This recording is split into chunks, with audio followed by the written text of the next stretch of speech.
Hello, and welcome to At Your End Step.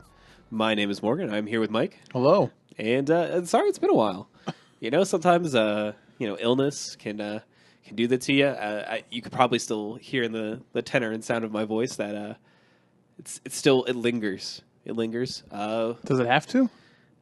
I have to let it. Actually, You have to let it. I do. You have to. I have to. You have to. I have to. You have to let it linger, huh? Yep. But flu is no laughing matter. Definitely be sure to get your flu shot if you haven't, because this year's one is a doozy. Yeah, you've been just down for the count for a while. So. Yeah, it has been fun. It's not great. I didn't like it. I would give this year's flu a 1 out of 10. Do not go see it in theaters. Do not wait until it comes to Netflix. Definitely not worth the price of admission, which was technically free. But there's a cost. Yeah. All right. Flu, the movie. Yeah, that's my review. But there's obviously a lot of stuff to talk about, and we're gonna try to do our best to not be long in the tooth about it. And we've sort of combed over everything that's happened in the past 3 weeks, Magic related, and decided to pick out what we wanted to talk about for this week's episode. So let's kind of jump right into it. So first off, in our community segment, the biggest thing that really has rocked our community is the announcement of Ultimate Masters, and this was a something that slowly sort of came out when people who had issues ordering the Mythic edition of Guilds of Ravnica started to receive packages from Wizards of the Coast. And inside of these packages was a nice letter that kind of apologized for the issues that they had while ordering. And they also had a sealed blister pack, or not blister pack, but a sealed sort of booster pack that contained one card and it was titled the Ultimate Box Topper.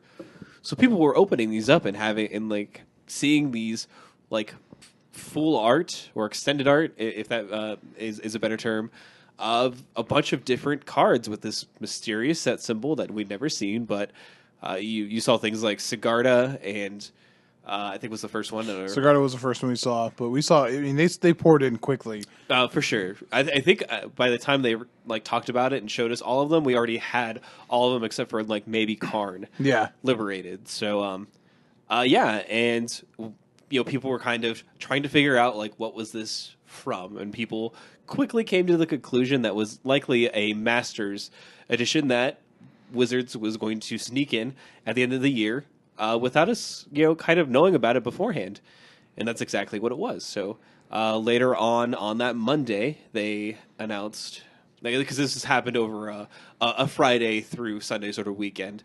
So on that Monday, they announced Ultimate Masters, and it is going to be what you would expect kind of from a Masters edition, potentially cranked up to 11. And based on the box toppers that people did receive, it seemed to really be there. There was a lot of heavy hitters, in all honesty. And so far we've gotten a little bit more of the set, and it comes out relatively soon. It comes out in 2 weeks, on December the 6th, 6th or the 7th, I believe. So it's pretty wild that they had this under wraps for so long. Yeah, I think it's awkward that they did keep it under wraps for so long, just because how much more the cost is compared to other Master sets. This is true. I don't know how great of a practice it is to surprise your consumer base with a very expensive thing in December. Normally you build up to those things so that for the holiday season people know, but I don't know. There's a lot of things I could take issue with it. Also, Ultimate Masters is a dumb name, and I made a joke about it when we first saw it because it said UMA at the bottom. We're like, oh, what is this, Ultimate Masters? And then it was. And then our guest of the show, Keller, made a very good joke, which was after Ultimate Masters, we'll get Mega Masters, and all your packs, instead of a box topper, will come with a +1/+1 counter. So their naming conventions haven't gotten better, but based on content, the set looks pretty sweet so far. Yeah. And Mike mentioned price point. I think the MSRP is $335 or $334.99. $334.99, yes. Which is quite a bit more expensive than a regular box of a master set, which is $279.99 or something like that. Now, it should be noted, it pretty much isn't selling for that price anywhere, Correct. though. So that is one thing to pay attention to. It's sold for less than MSRP, and the box toppers represent a large chunk of money. Correct. So that's something to be aware of. Right, and I think like that can really. Normally, we don't like to shout out some of the larger retailers like these Star City Games, the Cool Stuff Incs of the world, but they could pretty much charge whatever they wanted for it and sell it. But the fact that they are selling it for less than MSRP, they're not really what they're doing is not calculating the fake price of the box topper into their sales. I don't know. I think that says something for those retailers, in my opinion, because they could be charging MSRP and not think twice about it. But It's true. once it's kind of the thing. Once one of them goes down to that price point, the others have to follow the a race little to the bit. bottom. Correct. But I would still encourage you. This is a product that is truly meant, in my opinion, for the LGS to kind of propagate. So if you do have a local game store, If that were true, then you wouldn't be able to buy them on mass drop for as cheap as you can. So. yeah, I know, I understand, but I really feel like that's what this should be. Sure, is what it should be. And the box topper is what you're going to try and get for it. But I don't know. I agree. I would still encourage you to try to purchase this from your LGS as long as they aren't trying to like sell them for like $400 or something like that. Right. Not trying to ask for your firstborn in exchange for an Ultimate Masters box, unless you don't like your firstborn, and then you do whatever you want, man. I don't know. I still liking your firstborn or not doesn't make it okay to use them as barter for things. Like, dear Lord, you know what? I apologize to Morgan's eventual firstborn. You're going to hear this someday, and you're going to hear that your father was like, may or may not like you. What if I like them? Well, then I'm still going to make him listen to this and question it. Also, you said him, and that's offensive. What if I You like don't know. them? That better. I would hope so, for your wife's sake, not only for theirs. It's true. It's true. You want to talk about some cards then? Yeah, sure. I mean, like, I think the Planeswalkers of this set are pretty good. You have Liliana and Garn. Fine, definitely fine. Definitely some expensive ones. I think it's weird to have, I guess, excuse me. There's only so many like very like iconic named master sets that you can have. We've already had like Masters 25 that had Jace in it, and like, but to not have it in Ultimate Masters feels weird, right? Yeah, I guess. I maybe. I don't know. I think this is fine. I think like this is Ultimate Masters, and yes, we have a lot of other stuff in it. But like they said, this is the last Master set for a while. They had to get some of these modern cards out there. Sure. Jace has gone down in price. Yeah. So like, I think they had to. So it may not be the most elegant. Like, yeah, you want your Ultimate Masters to have Jace, but Jason Mind Sculptor can't be the face of everything. Yeah, I know. And the iconic blue card that we get instead is we do get Snapcaster Mage. Yeah, there you go. Which is pretty good. I was trying to think of like what's the big blue card in this set. I was like, oh yeah, Snap's pretty big. It's really weird. There are a lot of modern cards that are obviously in this set that I feel like have recently like jumped up in price. Like Life from the Loam like jumps to mind. Bridge from Below. Bridge from Below. Yeah, that got recently spoiled. Ruined Halo. Yeah. A lot of stuff that's either hard to reprint, that has its price point because it is hard to reprint, or has recently found like greater success in the modern realm, which I think is pretty hilarious, pretty ironic. We do get Tarmogoyf again, which with some sweet art, with some new art. A lot of the cards actually that have new art on them look really, really good in my opinion. I agree. There's a pretty big card that's entering into Pauper, which is going to be foil. The card foil, which by the way, if you're looking for like that card online, can sometimes be difficult because you put in like foil MTG card, and you're like, that's not what I want. But it's pretty. It seems like it could be pretty powerful with Gush, also being in the format of Pauper. And being able to draw 2 cards, return like an island to your hand, and also counter a spell seems fine. Yeah, not the worst. Not the worst. there are a lot of downshifts as well. So from even things like from rare to uncommon, but like uncommon to common. So, but there's some wild ones. Angel of Despair going from rare to uncommon is it's something. And like you have to be in a specific category of Magic player to care. Like we have a friend that has a common and common cube, and that's why we care about these cards being downshifted. But it gets pretty exciting, and they're being fairly aggressive with some of them, even if they don't make sense. Like Laboratory Maniac being an uncommon. Like okay. Yeah, I don't understand that one at all. But I assume that there is an archetype in the limited format that supports a self-mill. Because we have delve cards, so like delve makes sense with self mill, so it's probably some sort of strategy like that. But it feels definitely out of place. But it's definitely cool to see like where they're them going back and reevaluating some of the rares that we've had recently as of Cons block, because like Living Lore is another one that's gone downshifted to uncommon. And like have been like, well, the power level in this particular, limited format that we're making means that we could like push this down lower. And that's exciting for someone who has a friend with a common and common cube. I think also, again, for myself, just for, looking at maybe not downshifts, but like for Pauper, like stuff like that. You mentioned foil. We're also going to get things like Chainer's Edict and Circular Logic reprinted here, which is pretty sweet. And even like Lava Spike. Circular Logic's been fairly expensive because it hasn't seen a reprint in some time. It was common in Vintage Masters. Yes, and that's why it's technically legal in the format. Yes. But hasn't same with Chainer's Edict. So. Yes, so like just not these cards have not received like paper printings. So this is pretty big for those. Chainer's Edict was like a $10 common, was it printed as an uncommon technically in paper? I can't remember. I don't remember. No, wait, which one? Chainer's Edict? Sorry, was it printed as an uncommon paper? Yeah. Yeah. Okay. As an uncommon. As an uncommon. Yeah, that's what I'm saying. Yeah, yeah. That's when it was originally printed, it was an uncommon. Right. And we had that weird promo printing from the vault. From the vault printing. That's the art we're getting. That is, yeah. And that's good art. It actually has Chainer on it, which is fairly exciting for a card named after said person.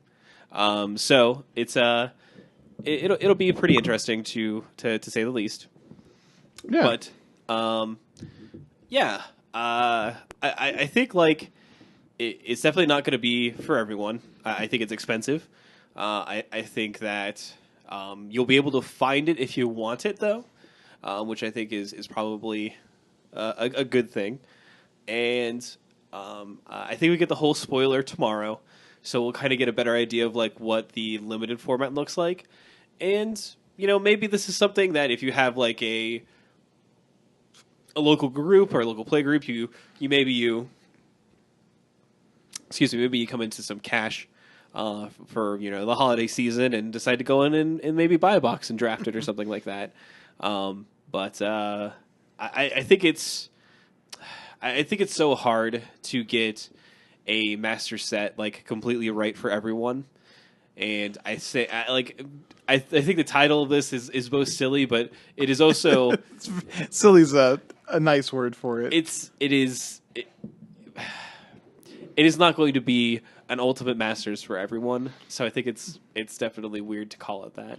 Yeah. So not saying that it won't be good, but it's definitely a lofty goal to be like, this is the Ultimate Masters. This is the one. So I am the one. Yeah, I still think like what's been said a number of times is true. Like, master sets are better when they are smaller, and I don't mean like smaller in size. I mean like a more finite focus. Like, this is why this exists, and like Ultimate Masters looks cool, but ultimately, I'll be passing on it. I'm glad there's more cards. I'm never upset there's going to be world reprints for that, but it's just weird. I agree. I guess the only other thing to mention briefly in community is that there's going to be, we got an announcement of an announcement, which is also going to be at the beginning of December, and it's going to be a big announcement for Magic. So that's all we really know. So we will report back once we know more, but now you get an announcement of an announcement. of an announcement. And that's what. Dun da da da. But that's going to be everything we have for our community segment. Before we move on to competitive, I do want to give a quick shout out to our lovely sponsor, Comic Town. They're going to be holding a standard PPTQ, one of the, I guess, final PPTQs, if not the final PPTQ ever held at Comic Town. That makes it sound so ominous. Sorry. And you will be able to be a part and win $1,000 in store credit, going out, I assume, to top 8. Yeah, it's split across. It's like 400, 200, and etc. down, but So they're always good value events. It's a $30 entry fee, so definitely be sure to check it out. If that's something you're interested in, you can find out more information on their Facebook. It's going to be you can do a quick search for Comic Town Gaming Center on there, or go to worldofcomictown.com for more information. So competitive, we had one of them there, Pro Tours. Wait, what? From what I imagine. Now we're a little bit Imagine. we're a little bit past it, so we're not really going to focus on it that much.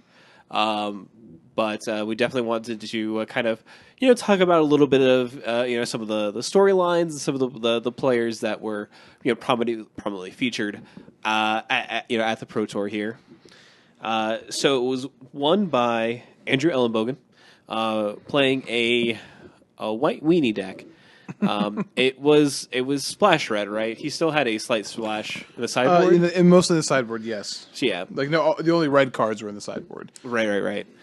Which really, talking about this deck, it definitely was a pretty multifaceted archetype. There was a lot of different variations, but White Weenie was definitely the deck du jour. And for the top 8 at least. Yeah, for the top 8 at least. For the format at large, not really. It was definitely a surprising thing to see, though. We saw a little bit from it from like a Magic Online event where it won, but it wasn't like the deck that everyone was talking about. Archetypes like Green Black, Jeskai, even Is It Drake's definitely had more of a what's the word I'm looking for here? Idea cache. More people were thinking about it and talking about it, rather than these white weenie decks that seemed to be very prominent in not only a lot of players but a lot of teams. A lot of teams decided to sort of sleeve up the white weenie deck, and that's what they were. It felt very much like an event deck. Like, this is the deck we're going to play for the Pro Tour to try to get an advantage on the field. Yeah, for sure. Because we even had LSV. We had LSV top 8'd this Pro Tour, and we got second place and had one of the. I guess that's probably one of the biggest stories. The biggest points of contention from this Pro Tour is the bluff, the LSV bluff. It was very good. If you haven't seen this already, I'll kind of do my best to describe it. So he's playing against Jeremy Dazani, who's also on a white-red deck. His is a little bit bigger. His was like actually white-red. Yeah, correct. And Dazani is sort of trying to plan out his attack and like what LSV can do. LSV has an Adanto the First Fort, which obviously can make a vampire token. So Jeremy is trying to figure out how these attacks are going to work, what LSV's blocks are going to be, and LSV has a token, a vampire token in his hand, and is sort of like fiddling with it, or he's holding off to the side, like indicating he is probably going to make a token on these blocks. Right. So Dazani like takes it from him and is trying to set up these blocks and everything like that, and basically comes to the conclusion that he has to attack with everything to try to sort of keep up momentum and present a winning board state. Once this is declared, LSV just casually taps all 4 of his mana and then like slides out the Settle the Wreckage, which draws an instant concede from Dazani at that point in time, and LSV goes on to win that. That was the match, right? That was the match. Yeah. So now a lot of people were like, "Wow, that was a pretty sick, sort of bluff from LSV," and some people were very wrong, in my opinion, about calling LSV saying that was somewhat like scummy. Um, I don't know. I don't really feel like that was scummy. Yeah, I don't think it was scummy, but A lot of I think like the person that tried to make this conclusion, tried to draw comparisons to a another scenario that happened that I think was definitely more of a scandalous situation. Definitely felt more underhanded than what was presented by the LSV Bluff. So I don't feel like that was a fair comparison to be making between these two situations. And that the person that was trying to make these conclusions definitely got 100% like roasted on Twitter. is there before I say anything, is there a reason you're avoiding the name? I don't know. I just don't want to like. Be salacious, I guess. Yeah. Okay, fair enough. So, and if people really want to know about it, they'll find it. And it's worth finding, in my opinion. It's very funny.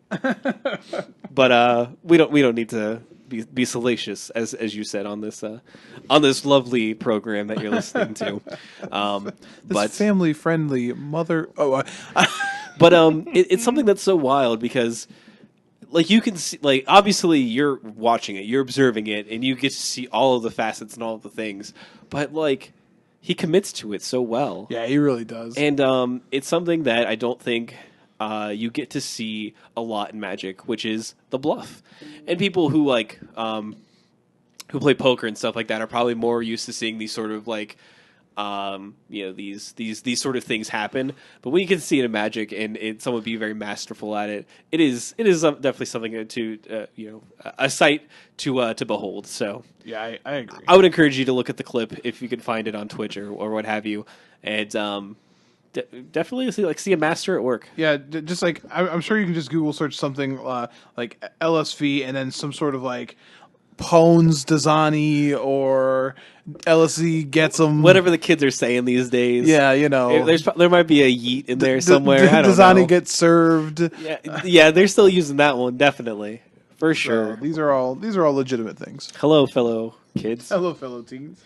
But that was kind of one of the big stories that kind of came out of this, and I did watch a fair amount of the Pro Tour. I didn't watch any of the finals, any of the top 8, which is I watched a lot more of Sunday than I did anything else. But I would have to say the production values again. It's the Pro Tour. Were pretty up to stuff. I definitely felt like there was less waiting around and looking at teams. There was still a lot of that. Don't get me wrong. There was still a lot of that, but it did feel like the breaks in between actual Magic being played or something else being done to keep you entertained felt less. Well, that's good at least. So I didn't feel like it was constant Magic, but it felt like you had maybe 3 to 5 minutes between something else being on the screen. So that was I think a nice change of pace. But yeah. I think that is of course certainly our summarization of the Pro Tour. I do want to say, and I know we're moving past it pretty quick. Obviously, there's a lot of decks you could pour into, and I will say like there wasn't a ton of like crazy, I will say, innovation in this Pro Tour, if that makes sense. But the reasoning for that is like because the format was so balanced. Like if you look, so yeah, we had a lot of white aggro in the top 8. That's fair. But if you looked at like the breakdown of the decks that had, what was it, like 9 or more wins or something like that? It was like 4 is it Drake's deck, and 4 white-red decks, and 4 Jeskai, and it was just like go 4 Olari. Like everything was like there's a meta game. Yeah. And then so I know we're going to talk about the GP next, and like spoiler alert, I was there. If you didn't see it on Twitter, I went to GP Milwaukee. Part of the reason was how excited I was for Standard. I wanted to go see Milwaukee, and I enjoyed that too. But like we got to start testing for an actual metagame and try to figure it out. And like that's the Standard that I've lived for, like what I enjoyed so much in the past. So I think like when you look at the story of the story of the Pro Tour, top 8 tells you it's the story of white aggro, but like the Pro Tour tells you it's the story of Standard. And Standard's back, baby. Yeah, I mean, like, I definitely think that sentiment is true. That we definitely have a standard that could be metagamed against, which we haven't had for quite some time. So yeah, let's roll into here to GP Milwaukee. It was standard, of course, and won by you know what, a name that we haven't really heard from a lot. In You all all honesty. forgot about. Adrian Sullivan playing in a very interesting take of. I think they have it listed as Jeskai Control, but there are most certainly some interesting cards in his list. And I think it's probably just a good place to start initially, and then we can kind of roll in to your tournament. His list, if that's where you want to start, is literally what I'm talking about. Like his is exploiting a metagame, and he did it masterfully. Yeah, I mean, like it's Jeskai Control, but he has things like Rekindling the Phoenix. Niv Mizzet and Enigma Drake as a creature suite. You can't just say Niv Mizzet. He's playing 4 Niv Mizzet per yes. rune. Like, I want you to understand. I will say this right off the bat. If you haven't cast Niv Mizzet per rune and gotten to untap yet, then you don't know what actually winning a game of Magic and full control feels like. Because untapping with Niv Mizzet and having any spell in your hand just makes you go, oh, this is it. We're about to do it. And like I think like when we first saw that card spoiled, we all were like, oh my god, look at that mana, look at this and that. Doesn't matter. 4 of them. We'll figure it out. It does feel like a card that's definitely worth like resolving and having, but definitely hard to cast still. You do what you gotta do. It's easier to cast when you have treasure. Very true. When you have a little rock that makes any kind of color mana you could want, and we bring that up because he has 4 treasure map in his deck. But this is such a wildly divergent take from what. From what you would expect to see within from within a Jeskai control archetype, that it's so weird. It feels like a blend of a little bit a blend of both Jeskai Drakes, not Jeskai Drakes, but like Blue Red Drakes and Jeskai Control actually.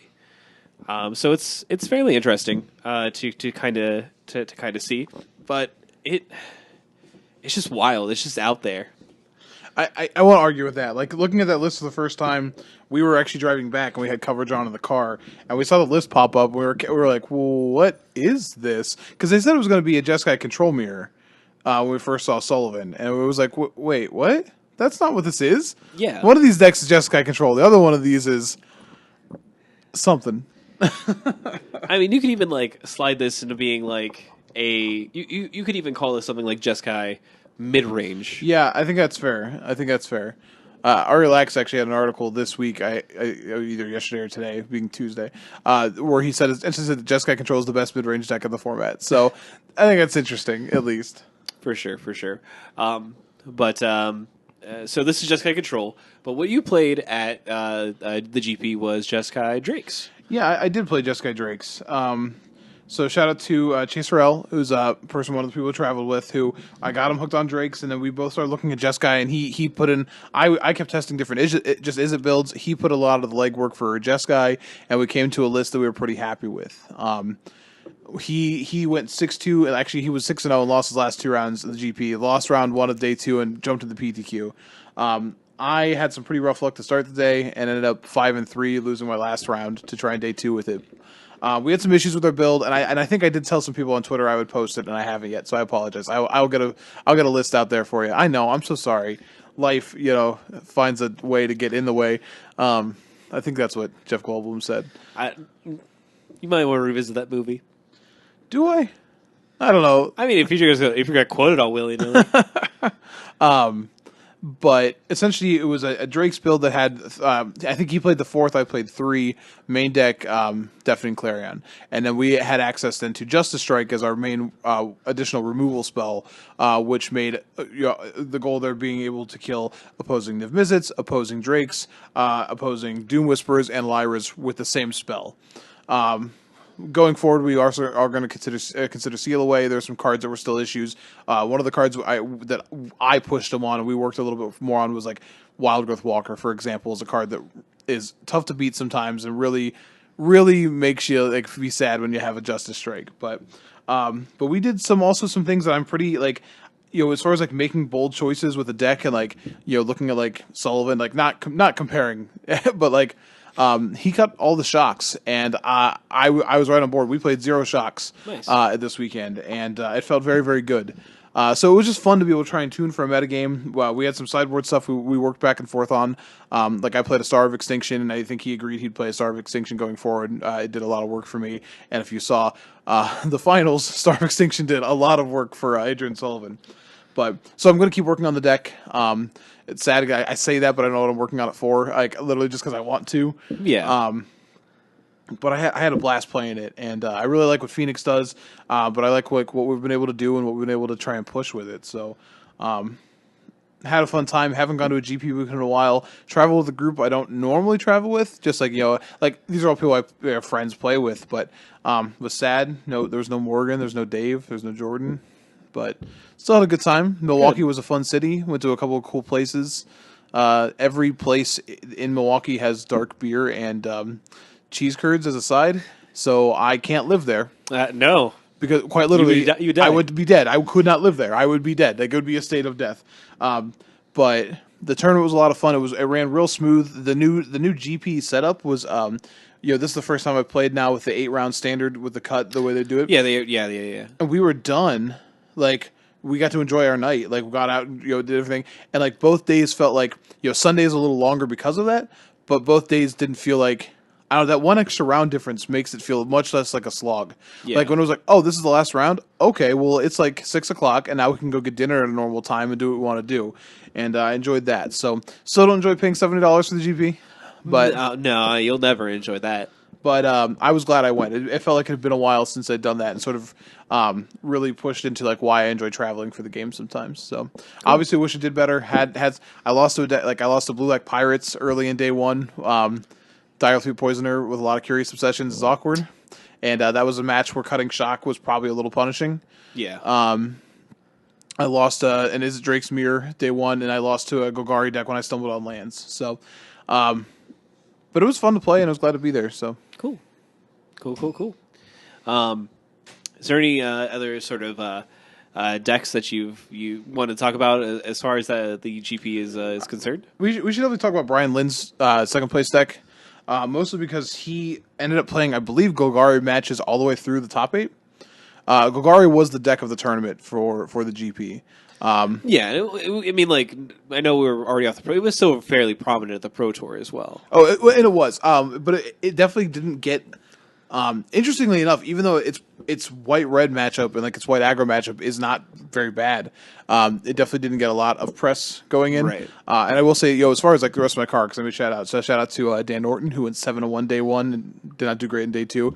And shout out to Eric Griffin, who played Golgari, went 7-1 day one and beat Ari Lax in round 8. So nice. That was fun to watch.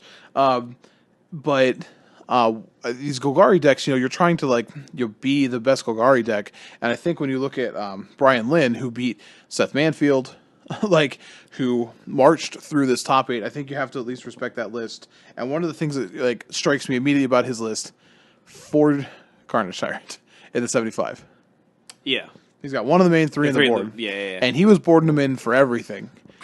I mean, and that makes sense. I mean, it's just hard to deal with, and his deck is set up to bring them back, and we just keep coming at you with more and more Carnage Tyrants. I mean, the play we saw him most consistently make is the find Finality, either finding to get back the Carnage Tyrant or Finality to make your Carnage Tyrant 9 power. If you go back and watch him play against Seth Manfield, I think it was in game 2 or 3. I think it was game 3. Like he if you watch him in all the games, he used Vraska's Contempt on mana creatures, because he knew how important getting to 5 and 6 mana was in the match. Like when we first saw it, we're like, what is he doing? But then he did that because he had Carnage Tyrant. And then, if you watch, you got to see the 275s. They had already mentioned that Manfield's only real out to a Carnage Tyrant was, in addition, blocking, right? Was the one copy Eldest Reborn he had. And if you saw the way he sequenced it, you watched him go Carnage Tyrant, find Finality to wipe the board, and keep one. He uses mana guys that die to keep the 1 mana up. And I was like, man, if he has a Llanowar Elf after this play too, and he did, he sandbagged the Llanowar Elf to be able to pass the turn, so he could not die to the Eldest Reborn on the next turn. And it was just it was impressive to watch. Okay, so these decks have to find an edge against the format, but also an edge against each other. Yeah. And Manfield, for going through and beating Seth Manfield right now, always feels impressive. And to watch the way he did that, how masterfully he played with that, I thought was really impressive. That sounds impressive for sure, and I think that takes that just shows how much how seriously he took the mirror to me. He knew that this was going to be something that he was going to see pretty consistently at the GP, and he knew how to play it so that he could be successful in it. And I think that is pretty hugely important for sure. So yeah, that's fairly skillful. We should at least give a shout out to Isaac Kroot, who went undefeated in the Swiss. Did you know he went 14-0-1 in the Swiss? He drew in the last round. Yeah, they told a story on coverage where I guess when he sat down to play Sullivan said like, "Have you found yourself like losing games to your mana base at all this weekend?" He's like, "Yeah, that's been the toughest part for me." And he said that they said that Kroot was like really nice about it. He's like, "Oh yeah," he's like, "But he hasn't lost this weekend." Up until that point, he just hadn't lost. I was like, "Well, actually, no." But I do want to mention Owen Turtenwald's version of Is It Drake's. Only because he wrote about it last week and like gave his list out, and then like so we were going back and forth on how many Crackling Drakes we should play, right? And I referred Chase back to his article because he mentioned testing this deck with Reed Duke, right? And Reed like casting Crackling Drake and being like, "How many of these are you playing?" And he's like, "I'm not sure yet." And he's like, it needs to be 4. If you're going to play this card, you have to play 4. So when we kept going back to how many Crackling Drakes we play, I'm like, Reed Duke and Owen Turnwald told me to play 4. So, now I will say, if you watch that in the top 8, that was one of the most, I think, like... So, like you said, he punted away games. I don't... What happened? He cast a Banefire X equals 4. Oh, no. Into counter magic. Oh, but it needs to be 5. And then he read the card. It was one of the most awkward things. Like, you don't see a player like that make that kind of mistake very often. He had an Electromancer, or Goblin Electromancer, and then cast it for 4 and left a single mana up. Ugh. And like they were like, and to kill a Crackling Drake, and like was fighting through a Crackling Drake, had an enchanting melody in hand or a trancing melody in hand to try, because there was a Lyra coming later. He had to bounce it at one point, and like he wasn't like ahead in that game by any stretch, but like he did that and got himself Sinister Sabotage that turn, and like Reed was the one like commentating, and I said, I swear you could hear like Reed is a concert professional, but you can hear like you could hear the "Oh no, baby, what is you doing?" like oh no, and it was just like that's like, such a good meme. Like the guy countered it. Owen like stared at the guy and was like, okay, and then like you could hear like it was Kroot who was like says something, and like Owen has to like look and read his card, and I was just like, and like we were in the car watching this, and I was like, oh, he's got to read it. I was like, oh my god, he doesn't know what it does, and like I think like we get so used to that card just being uncounterable, but it's not. You know, you have to get to 5. Gotta count them all the manas up.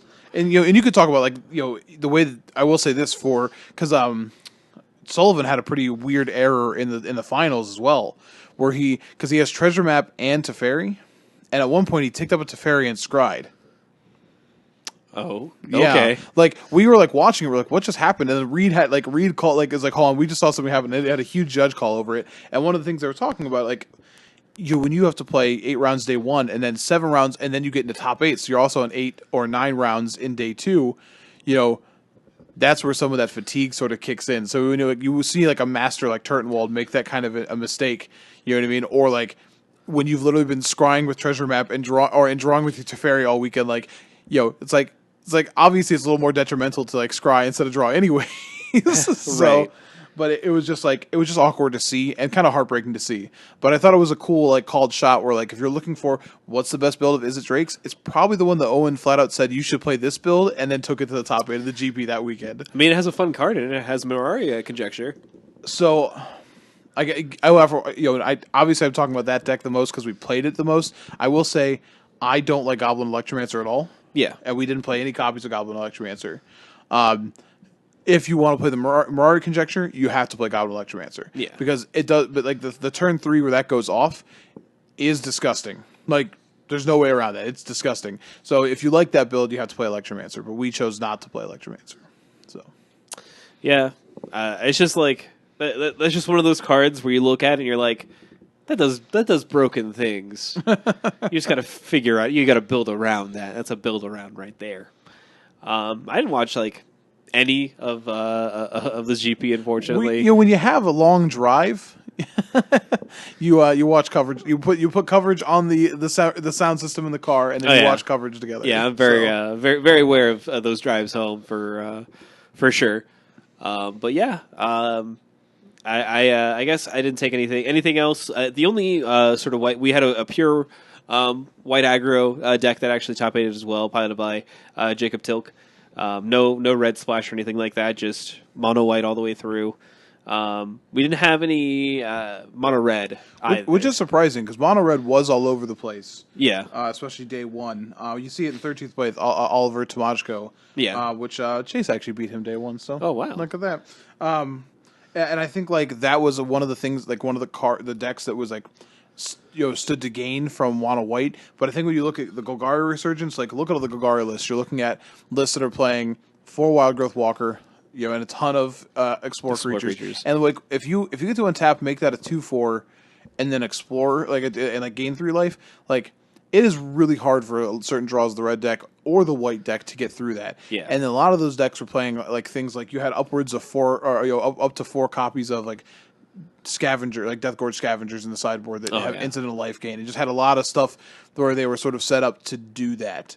And then I think if you look at the Jeskai decks too, like we specifically designed a deck to play main deck Clarion. You had things like Sullivan's build, meaning 4 main deck Clarions, and there's just a lot of draws, especially out of the white-red decks, that cannot beat a Clarion, right? They've done some things to get around it. Obviously, Adante's Vanguard is very good against Clarion. Good old Tony Vanguard. Things like Hunted Witness over like Healer's Hawk. It was a change you saw this weekend because of that. But now granted, what we were doing is we were making sure we had a creature that had 4 toughness, and then we gave it lifelink and we attacked. Yeah, and that felt very good. Yes, consistently. But in all reality, like you can do those things to mitigate against the Clarion, but against a lot of decks, then if you swap out Healer's Hawk for Hunted Witness, right? And then your Hunted Witness is your turn 1 play against Golgari, for example. Well, it's a lot harder to do things like flip your Adanto, the first for it, because you just have to run it into something. Your Healer's Hawk gets in so much incidental damage against the green decks. It gains you so much incidental life against the red decks. So it's a real factor, right? And then things like Adante's Vanguard also just get a lot worse when you have decks that just have easy access to X4s. Yeah. You know what I mean? So the format got really hostile to that deck. It's still very, very gross. It has draws that are just nigh unbeatable. But I think if you look at the format as a whole this weekend, like the decks were out to do that. I mean, Sullivan wins with 4 Clarion in his main, and that just tells you where you're at in the format. Yeah, I was actually going to look at a green-white, because I know green-white was another, kind of popular choice at the Pro Tour, and it feels like a lot of the reasons why, the aggressive decks, the mono reds, the mono whites, we're suffering could be a reason why we don't really see like Celestia showing up very much. We see it in 32nd place, so I think that's actually it. So kind of got a little bit of the caught a little bit of the hate, as it were. So causing it to not to be as successful. I played against White Green once on day 1, and now my opponent went a little more mid rangey with it. Didn't have like the Saproling migration, wasn't tokens. Yeah. But had it was more like the White Green Angels build that we saw from Seth Manfield with History of Benalias and things like this. But he tried to even go more mid rangey with it and cut things like I beat him in very convincing games. He just didn't have very much he could do. And he said that he thought that the Drakes and Phoenix decks were good matchups for him. One, we had Clarion, which is a big deal against him. But two, a lot of those decks, he shaved March of the Multitudes because he wanted to be able to be a more of that mid-rangey Angels deck and not have to commit to the board as much creature-wise. And I was like, oh well, if you don't March, then you're not beating Phoenix consistently. You're just hoping that they can't answer Elira. But the second they can answer Elira, what are you doing to them? You're hoping to catch them off guard with an Ixalan's Binding. That seems awkward. So I think that's what happened to a lot of the white green decks, because Izzet Drakes was also super popular this weekend. And these green based decks that don't have access to really good removal, Ixalan's Binding is a good removal spell, but not when your creatures have either haste or you don't have to cast them. Yeah, you know what I mean. They just come back. A lot of the better builds of Drakes had, we played, maximum velocity. You don't have to expose yourself to things like Ixalan's Binding. So I think when you look at that, it makes sense. Now, White Green could certainly see a resurgence, because I think that you could build White Green to be better against Golgari. Again, things like March of the Multitudes. that's tough. So let me just see again. I'm excited. Where does the format go from here? It's a meta game. It's pretty interesting. It's pretty exciting. Now it's like now Standard has like redeemed itself. It's shown itself that it can be like healthy. So now we just need more Standard tournaments to start popping up and showing up again. Other than your weekly F and M, and hopefully that'll be the case that hopefully we'll see that. But who knows? But I know that Mike has a deck that he's excited about. And I just hope that he gets more of an opportunity to play it. That's so nice. I think like if you want to know the story of the format right now, looking on MTG Goldfish, the top cards, the most played cards, number one is Opt. This is the top 32. Yeah. Opt, followed by Crackling Drake, followed by Deafening Clarion, and then there's an 8th, Niv Mizzet. And I think when you're looking at as a 6-drop that's impossible to cast in most decks, being the 8th most played card in the top 32, that tells you where the format's at. You need to play a deck that can cleanly answer Niv Mizzet, preferably without letting them draw a lot of cards. That's hard to do right now. Oh, for sure. So there are some sweet answers, though, I think. Looking at even white-green, those we just mentioned, and there's some builds of green-black. Things like the Kroll Harpooner is a good answer. They only cost 2 mana, can do this. Blue-Black Pirates, one of the reasons I lost to that deck, Game 3, they had showed me cast-outs, or cast-downs. Yeah. Right? So they were ahead, but I was, they can't counter Niv Mizzet, resolve Niv Mizzet, end of turn, they cast Price of Fame. Oh. Your ego got to I was like... I literally was just like, I think I coughed. It's just like, why? But like when you look at the format, though, like you might have to mix and match with that a little bit because there are some legends right now that are pretty important to kill. That that is as popular as like Cast Down has been. It doesn't deal with the Niv Mizzet, so maybe Assassin's Trophy comes back in vogue a little bit. So it'll be interesting to see how the format adjusts to. Or even like Chupacabra. Chupacabra still works, right? Chupacabra is a good clean answer to it. The issue, though, of course, you have to find something that also deals with Dive Down. Well, yeah, obviously that sucks too. But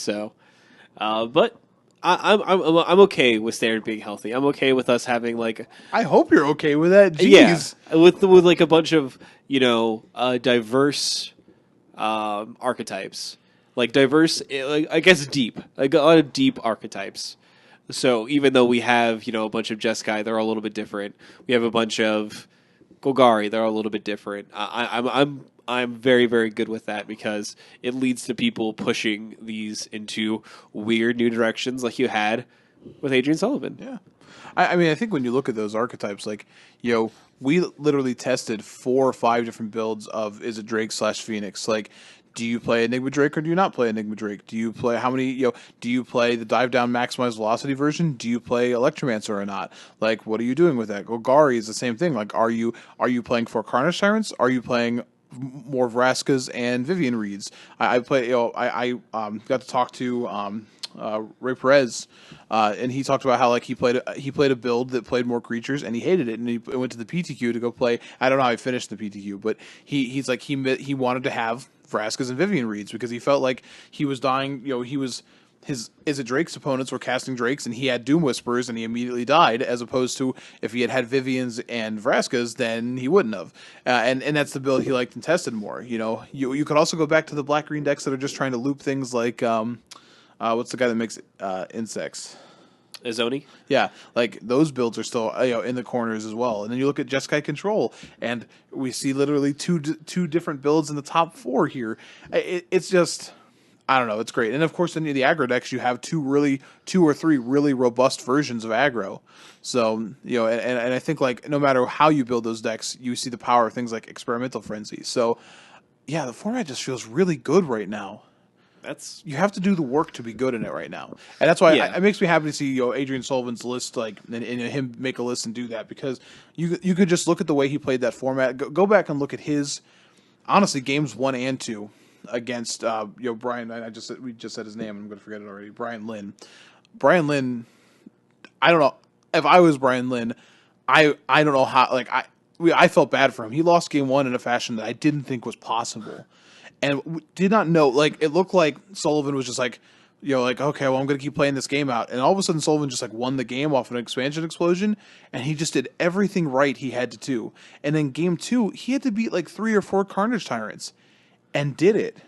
Like, and it's just like, he saw his sideboard cards, he saw a million cards with his scrying, and like, you watched him masterfully play his deck, but two, like, when you want to see like, okay, how do these moving parts fit? Like, how you get a glimpse into his mind. How did you see the format? And watching him play that finals was like, you could see how he looked at a format and like, oh, this is surprising. When you think even a simple decision like most of the Jeskai decks have been playing what artifact for 2 mana? It's not been Treasure Chest or Treasure Map. It's been Azor's Gateway, right? Oh yeah. Why was he playing that instead of Azor's Gateway? Oh, tell me. There's a lot of incidental ways to kill Azor's Gateway, right? It's easier to kill that before it flips than Treasure Map. Treasure Map. Wow. But also, Treasure Map ramps you into visit faster. So, like, he just, because he's like, okay, well, there's Vivian Reeds and these Raskas in the format, and these Ixalan's Bindings and everything else to incidentally kill an artifact. So I want something I can flip quicker for value. And he showed you why. So, I don't know. I think it was just really impressive. Yeah. Fair enough. I guess I feel like I'm just like gushing here, like, oh my god, it's Standard, but oh my god, Standard. Standard, I know is one of your favorite places to It's like what be I in enjoy Magic. in Magic. It really is. I haven't felt at home in Modern in a while because the way the format shifted, and I haven't really tested the format enough. Standard is where I like feeling comfortable, and I haven't felt that. I haven't felt that with our most recent sets. Yeah, and I know I'm not alone in that, but I'm glad to. I don't know. I'm glad to, like, obviously we're back in a setting that I enjoy with Guilds of Ravnica. It's randomly good, which is surprising. I don't know. Yeah. I did also buy Thing in the Ice this weekend, though. So I mentioned being lost in Modern. I think Phoenix is going to take me home everywhere. Is it? Take me home. I know your affinity for Phoenixes. God, I love them. I just love them. Anything else before we end the show here? No, I think, like, if you have been avoiding dipping your toes into Standard, do it. There's a couple decks that are a little expensive. I for example, even though as much as I love Standard, I sold my History of Banalias this weekend for Modern cards because why not? I mean, I could turn Standard cards into Modern cards, but I think when you look at a lot of the decks, like the Phoenix decks for one in particular, like the most expensive card you have to buy right now is Phoenix, which is a Modern playable and looks to become a Modern staple. When you look at the Jeskai control decks, it's really not that expensive outside of Teferi, but Teferi's also a Modern staple. So like I think like you're looking at Standard decks that if whatever expensive you have to play, it's there. But then if you go look at things like Mono Red, like Jerry Thompson flat out advocated you should cut all the Rekindling Phoenixes from Mono Red, and I agree because lava coils are everywhere. Yeah, if you cut Phoenixes out of that Mono Red deck, it's cheap. It deck's like $60. Yeah, and Mono Blue was was an okay deck. It almost top 8 of the Pro Tour, and and that deck will cost you what. I think it's 16 tickets on Moto. Yeah. So you can also get the whole argument about like, oh, it's expensive. You can play this format cheap too if you want. Yeah, and be successful. For sure. Cool. All right. Well, that's going to lead us to the end of this here show. If you let's see if I still remember how to do this whole thing. So wrap up, bud. The only thing we have noted here that's happening over the weekend, of course, is going to be the PPTQ at Comic Town. Are there any other big tournaments that are happening over the weekend here? I did not look, mainly because it's Thanksgiving weekend. Yeah, there's nothing happening over this weekend. So if there is like a foreign GP, my apologies, but I was not anticipating it. So yeah, so. Here in the U.S., obviously, we're going to be celebrating some Thanksgiving, so probably not anything too big here in the States. But yeah, so definitely check out the PPTQ if you are local, though. That is going to be everything for us for the show here. If you want, feel free to drop us a line. We have a few ways you can do that. We have a Twitter. It's Your End Step. And when you add us, it's at Your End Step. We also have a Gmail account. It's at YourEndStep@gmail.com or Facebook. You can do a quick search for At Your End Step on Facebook, and we show right up, and you can send us a message on there. While you're on Facebook, be sure to check out our lovely sponsor, Comic Town Gaming Center. If you're listening to us via your iProduct, your Apple products, feel free to go to the podcast app and give us a rating and review. It really does help our visibility. If you're listening to us via MT, we need it. We've been down for the count for a little bit. yeah, for sure. And if you are listening to us via MTGcast, feel free to check out some of the other shows that are on there as well. If you are one of our lovely patrons, thank you so much for supporting the show that you haven't been able to listen to for the past 3 weeks. We appreciate everything that you do, and if you are interested in becoming one of our patrons, you can visit our Patreon. Don't worry, we only charge when an episode goes up. Yeah, so. it's fine. You're not going to get ripped off. You can go to our Patreon. It's patreon.com/@yourendstep. But yeah, that's going to be everything for us this week. We will catch you next time, and you have a great one. Bye.